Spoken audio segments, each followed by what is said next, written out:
தைப்பூச விரதத்தின் போது என்னென்ன மாற்றம் ஏற்படும் தெரியுமா? தைப்பூச விரதத்திற்கு மிகப்பெரிய சக்தி உண்டு. இந்த விரதம் ஆரம்பித்து சில நாட்களில் பெரிய பிரச்சனை அல்லது கஷ்டம் வரலாம்.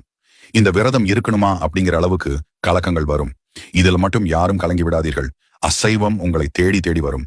அப்படி இருக்கும் நிலையில் எக்காரணத்தை கொண்டும் விரதத்தை கைவிட்டு விடாதீர்கள். முருகர் நிறைய சோதனை நமக்கு தருவார்.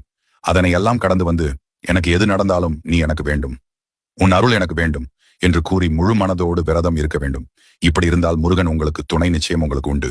நீங்க தைப்பூசத்திற்கு 48 நாட்கள் விரதம் இருந்தாலும் சரி, 21 நாட்கள் விரதம் இருந்தாலும் சரி, குழப்பமான மனதுடன் விரதம் இருக்காமல் விரதத்தினை முறையாக கடைபிடியுங்கள். உங்களால் எது முடியுதோ அதை முருகருக்கு முழு மனதோடு பண்ணுங்க. முருகர் ஆடம்பரத்தை எதிர்பார்க்க மாட்டார். அவருக்கு உண்மையான பக்தராகி இருந்தாலே போதும். எனக்கு இதுதான் வேண்டும், எனக்கு இதை கொடுத்து விடும் முருகா என்று உங்களின் வேண்டுதலை உறுதியாக முருகனிடம் சொல்லி விரதம் இருங்கள். உங்களுக்கு எது நன்மையோ அதனை தகுந்த நேரத்தில் நடந்தே தீரும். இந்த விரதம் உங்களுக்கு பலவிதமான நன்மைகளை அளிக்கும். குழந்தை வரம் கிடைக்கும், திருமணம் நடக்கும், குடும்ப ஒற்றுமை கிடைக்கும், சகல பாவங்களும் நீங்கும், பிரிந்த தம்பதி ஒன்று சேர்வார்கள். இதெல்லாம் தாண்டி இந்த விரதம் உண்மை முகத்தை வெளிப்படுத்தும். அதாவது உங்க வாழ்க்கையில நீங்க ரொம்ப பேரை நம்பி இருப்பீங்க, இவங்க நமக்கு ரொம்ப விசுவாசமா இருப்பாங்க அப்படின்னு நினைச்சிருப்பீங்க.